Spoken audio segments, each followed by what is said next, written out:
jump right into the match preview for tomorrow.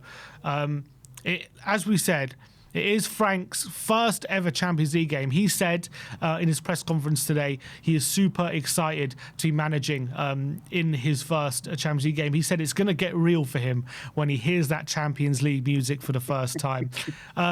How big of a game is it for you? Is tomorrow opening game in the Champions League? It's our, we've got a fairly kind set of fixtures, but this is obviously one of the tougher ones, it being one of the top La Liga teams, albeit it's at home. Like, how important is it for you that we get off to a winning start tomorrow? I think it's so important for just the momentum, like it's not like this isn't a throwaway game in any way. And lose, it doesn't mean anything too big, but I just think it means a lot for momentum. And I think that's something as I think he would be focused on. Get through this game, get a positive, get a clean sheet. These are big things you'd probably be like wanting to take away from it. And I just look at how stable he's made our defense. And I kind of feel like we've been quite attacking in that predicted lineup. I feel that he'll probably lean on his defensive stability because I think that's what he's got right now. I don't think, because the attacking options are all kind of new to him, and I just think what he knows 100% is his ability to defend, So I can see us catching them on the break. I can see us playing through. I can see us like drawing them into a deep trap, and then playing through them. I can see us big time where I think options and potential comes from: set pieces, long throws, corners. We just look like we've got an idea of what we're doing, right? Like, we look threatening. We look like against West Ham, each corner looked like there was a big opportunity for us to score. We obviously scored one which was ruled out unfairly. Then we end up scoring another one in the second half. But, there was some that led to goal-mouth scrambles that could have gone either way. And it seems as though we're definitely, improving very quickly from that aspect. And we saw it in pre-season as well, didn't we? Yeah. And that trend is something that's happening big in the Prem. Like, set pieces they're saying like it's huge percentile that you're going to score from a set piece. You've seen a lot of it already. Long throws are hugely on the trend because I think it got undervalued and people stopped doing it. But like, why not toss the ball into a dangerous area and see what happens? We're seeing like own goals coming from it. We're seeing like the melee of, because everyone's trying to protect the goalkeeper, and what that does is it makes it hard for the goalkeeper because he can't get to the ball because his own players are shielding him. So it's going to hit someone and go in. Like it's just. You can steal goals by doing that. Is that happening in La Liga? Is that a world trend? It's not. It's a Prem trend. It's, and also this Prem trend of now we're sucking in and playing long over the top. It's kind of like drawing in the press baiting. Press baiting and going long. And when everyone would have been looking at the Prem last season before going, like, don't even worry about these they're all playing out crazy from the back. And at first it kind of looks like we're doing that, and then bang, it's just long ball. And then if you can get us on the front foot in the way that we like to press, is a La Liga side going to be ready for that intensity? And that's where I see there's keys to us. Yeah, so. And I think, look, if you look at our kind of squad and our players at the moment, I'm comparing it to Villarreal. Villarreal have got a lot of good players, and don't get me wrong, but we definitely shouldn't be fearing them. Like, I think they finished fifth last season. They're currently fourth, so they're clearly a competent side, but definitely we should be taking the game to them. We shouldn't be going into this game thinking we're inferior in any way, despite the fact last season you could argue Villarreal, they finished way higher and things like that. I think, albeit we are playing a good La Liga side, I think tomorrow with the fans behind us under the lights, Champions League night at the Tottenham Stadium, I'm so excited about the prospect of Spurs having that spring in their step tomorrow, like having the crowd behind them, and apparently there's going to be a tifo tomorrow before the game as well. I don't know if you know much about Villarreal, but how do you anticipate maybe what kind of a test they're going to give us? Do you think, a lot of fans I think are going to go into this game fairly confident, considering I know we lost to Bournemouth, we won 3 out of 4 games, and we've played some good sides like PSG and City, we've dealt with them pretty well. So what kind of a test do you envisage? Is it going to be more like those games, or more like maybe the Bournemouth game, or are Villarreal, despite being fourth in La Liga, are they more like a mid-table Premier League side? How do you see it? Yeah, I think their strengths have always been in Europe. Fair enough, more kind of like Europa League, etc. Like, did he ever really do that well in the Champions League? They'll get to like later stages, but like, so I think it is an opportunity to take points, to take 3 points. But um, I just think, I think if the players home being at home and having that atmosphere, like lighting a fire under us, I just think if the players just take their kind of league form in, knowing that you play in the most intense, hard league in the world, like I've never thought of Villarreal as a super tall, strong team. I just thought they've always been very clever the way they play in and out. Like they break lanes. They're always been like a really clever attacking team. The way they cut through. So I think if we're defensively strong, and I think the first, do not lose a goal inside the first 20. Keep it. I'd be happy to go 0-0 at half time, just because I think as the game wears on, our kind of strength and having, strong players who can like weigh on players, I think that's gonna like drain them out, and then I think one goal will like kind of break them a bit, So it's worth kind of, being a bit pragmatic to the start, and then start kind of doing things like suck them in, press bait, and then counter. And this is where when you've got players like Richarlison, I think Richarlison, if he starts, I think he's going to be so vital because of how much stress he can put on the centre backs and kind of almost in a distraction method, like get the ball to him, little touch to the side to Xavi, and then like cut through and get your wingers in behind. I think that way of playing, especially as they've got like that tight two in the centre, try get them into a press, cut right through, maybe to Richarlison or whoever to come deep, or Simmons to get on the ball on the turn.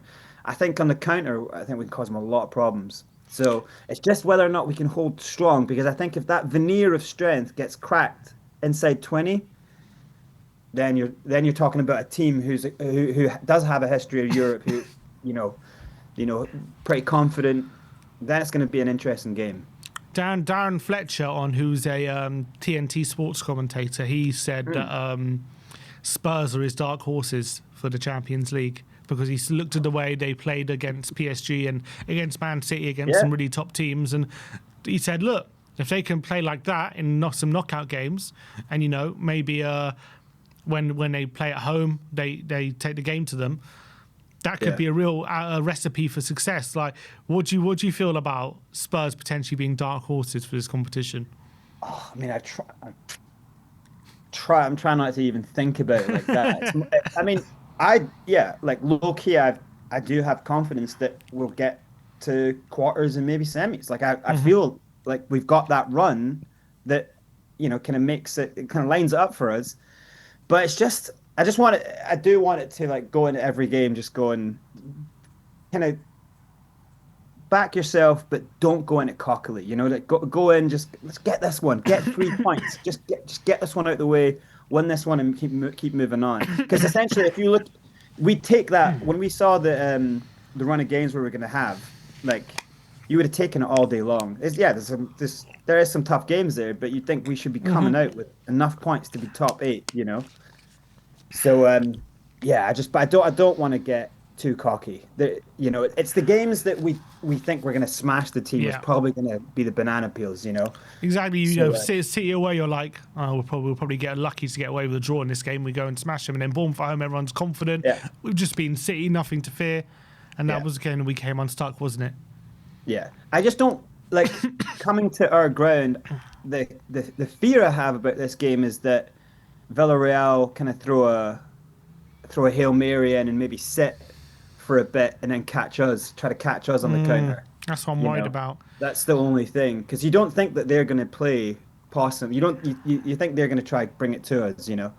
Um, so I would be more comfortable with us holding firm, sit and drawing them in. But if they make us try break them down, I can see the players getting anxious. I can see the crowd getting anxious. If we go to like 70, 80 minutes and we're still trying to break them down, that could be a long night. How do you feel like our experience last season in the Europa League, going all the way, lifting that trophy, how will that help us, you reckon, in the Champions League this season? Just to have that confidence that I know it's a different level, these are better teams, but like just a confidence that we're winners. We know how to get over the line now. We've been there, we've done it. Even get in European competition as well. Do you think like when it comes to the Champions League this season, that experience is going to be invaluable? I think where it does really help is partnerships. Like Van de Ven and Romero know that them together doesn't really result in goals, like scored against. Like the amount of clean sheets that they're starting to rack up is just will make them so strong, and then everything can build out from there.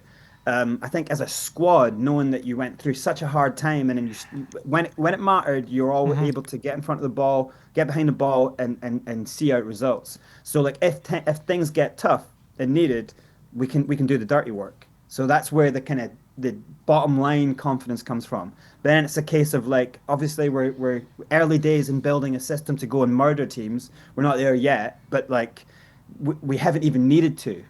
So that's another good thing for confidence of like, let's start this campaign out, just get through games strong. That's why I'm saying clean sheets. Clean sheets are like injections of steroids in a whole squad because it means they can't beat us. Now we just have to use that confidence, build a system of how to, by the knockout stages, be able to murder teams, But you can't do that if you're losing games. That was the problem with Ange. Like we could murder teams for goals, but we were soft at the back. We'd lose games easily. So now that we're kind of defensively solid, that's a good platform to build attacking, smooth football. And I think just listening to Thomas Frank talking to Carrick the other day, like that video they released, that was so telling. That just to hear like they are just human. Like they have their anxieties. But for how much Thomas Frank's looking forward to the game, I think it's a big opportunity for him to kind of, like use pragmatism in the right way until the right time and then go for it. Because you still have to go for it. You still have to have that ability. That's what we're saying with the lineup, that as much as you have to be pragmatic in your strength, you still do have to go for it, So that's why that's why I was like, yeah, it'd be interesting to see Colo. It'd be interesting to see what happens with Simmons in the center. And it's great as well, the signings we've made, as you say, Kudus, Simmons, Paulinia, Moani, all got Champions League experience. So you don't have to be worried about throwing them straight in, even though it's a new team and stuff. But like the fact they've played at this level before, this is nothing new to them. They won't be fazed by the fact it's Champions League. Like a lot of our players in the squad, I know like a Doggy, maybe Brennan, there'll be a few of them that maybe haven't played at this level. Van de Ven. Like so a few of them, Bergval. So it's Newton, but it's great to have these new signings brought into the squad with this experience behind them. So when we play these big games like tomorrow, even though it's our first game, like yes, we're a young team, but we're a team that a lot of these players have been there before. So we have a mix of players who've got Champions League experience, and a lot of them as well have got trophy-winning European experience. So hopefully that blend really, really helps going into tomorrow night. I'm really excited. I'm really excited about having Champions League nights back at the Tottenham Stadium. I think that is something that we've obviously been missed, and I think in terms of qualifying, like given the set of fixtures we've got, are you thinking we have to get top 8 off the back of that? We have to get into that, or are you still thinking, look, if we get into top whatever it is, top 24, that's fine? No, I think see how the first 4 go, but like I think that should be the aim, is to be finishing in the top 8, because then I think what that does for the draw into the next, it's too big an opportunity to get like a nice, obviously there's nothing easy as soon as you get into quarters and semis, but you'd rather the favorable side, And I just think confidence wise, if you're in that top 8, you go in confident, like we are in the top 8 best teams here, so you don't want to eke through at any point here. You don't want to like just get into the 24 and think, oh, we're kind of muscled through that one, but we're lucky to get through that one. Go and win games, go and be strong and win games, Exactly. I think he is the right manager. Just like hearing the way he thinks about it and talks about it. The only problem that I worry about is that he doesn't do long-term planning. And that is something that good managers do, tournament managers do, is they kind of like see, oh, there's a big game. Fourth game is it's a huge game. So by then I kind of want the rotation working. He Hmm. doesn't think like that at all. He was saying about it's game by game. But the problem with that is when you get 3 games a week, you get Yeah, you need very little time sometimes. to think. Sometimes you need to rely on the things you can fall back on when you don't Yeah. have the time to prepare and the This will quick be the turnovers. huge test for Thomas Frank will be how little time now. When he talks about his schedule game to the next game and how he kind of it is stressful. You have hardly any time. It's like throw an extra game in the middle Yeah. of that, and it's just how he. This is his first time that he's going to be Hmm. dealing with 3 games a week. That's not a small thing. It's a huge thing. His whole method might change now, or be put And under and scrutiny. people forget, well, not last season, but I think the season before, like Brentford also had an injury crisis, and I think they finished 16th that year. Obviously, he kept them up. Fair play to him. I'm just saying, like that happened even without playing 2 games a week. So that's obviously something we've just got to be wary of. But look, I think he has the squad to cope. I'm Yeah, thinking at the moment. Like I think he would love the squad that we have, and I think I think we have enough to cope with Champions League, Premier League switching up. I just think it's going to take a bit of time so that everyone is getting used to how we need to play when they're in the team. I think right now he has been rotating, but it's still a bit stodgy. Like I think yeah, build up's a bit stodgy at the moment. I yeah, think yeah, we're too quite reliant on scoring from set pieces, creating chances in that yeah, way. So I think that's fine. That will improve over time, and once everyone gets up to speed when they're on the pitch, what they need to do, and once Frank instills how he wants to play in possession and stuff, that's going to improve. But right now, I guess he's just got to make sure we're defensively solid, and when we get those chances, either in transition or from a set piece or a bit of magic, that's kind of how we got to move forward. And like rotating at the moment, it's difficult, but that's what a big club has to do. We can't play the same team every game, can we? And that yeah. consistency will come out. But I think And that's that's what I mean by the trouble of when you have like only like a day or 2 days. Because so much has to happen between one game to another. So much stuff has to happen.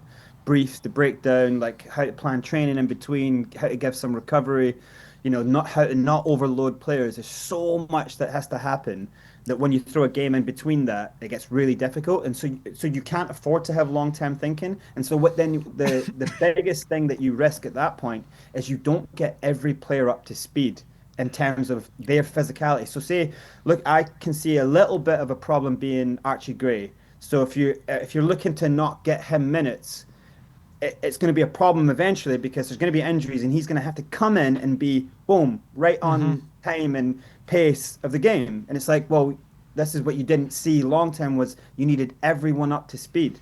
You can't build a squad to play in 3 or 4 competitions if you're going to have too much priority on, well, Paulina's got to play there, Bentico's got to play. Like you're going to have to, at some point, you are going to have to, give minutes to say if Archie's going to be one of the players who's going to rotate in the six, you're going to have to risk that at some point and then hope that he has a good 20 minutes or something that you can do it again and again and then start using him in the kind of cups and stuff like that. So that's the thing about like when he did say about his method, I did go, that's the one place where an Ange in a tournament is a little bit better because he sees it like a long-term thing. Um, and obviously there's like better examples of that. But like Unai Emery is a classic example of how he'll like manage an entire, knowing that a tournament is a long thing. But it's still there's a few unanswerables there. But I've never felt like this kind of look like kind of confident in a manager just in how sensible he looks at things. So I kind of feel quite confident that if he get there's a big if here, but if he gets through this one like unscathed in a 2-0 win, I think that's going to be huge. yeah, Huge for that'd him. be huge for him as well. Like just him knowing, look, I can manage at this level. Like I Yeah. know I've managed in the Premier League, but I'm this is where I belong. And as much as people praise him and stuff, at the end of the day, until you're in that job, right, of managing a Champions League club and a big club like Tottenham, you don't really know. He can do all he can at Brentford and do the great job Yeah. he done, but you know, other managers, and look, this is no slight on Frank, but other managers have done great jobs at smaller clubs. And when they're asked to make the jump, they can't do it. So look, now he's here, he's in the hot seat, this is his moment. And I think tomorrow's going to, look, it's not do or die tomorrow, but it's going to, I guess, tell us a bit. You're going to learn a bit about him and about how he can manage these situations, how he can manage at this level. And that's going to be really, really exciting to see, I think, for him. And I'm very excited for him. And look, I'm confident we're going to do well tomorrow. What was your score prediction? I said 1-1 because only because I think I don't think we're there yet where we can just beat these teams easily. You know, like teams like Villarreal, like. Yeah. Just like without thinking. Like, I know we beat Man City. The other two teams we beat are Burnley and West Ham, who, let's be honest, are not great. When we played against a team like Bournemouth, who have had the same manager for a few years, but like a team we expect to beat, we struggled massively. So I think we are going to have some struggles tomorrow. I don't think it's going to be like I don't think it's going to be like a Bournemouth performance. I think it's going to be quite even, and I think. I reckon they may take the lead and we might equalise. It might be a bit of a slower game, but I just got the feeling tomorrow it's going to be a difficult game for us. And I know it's Frank's first game of the Champions League. It's still quite early on in his tenure, so I'm not expecting us to just roll them over.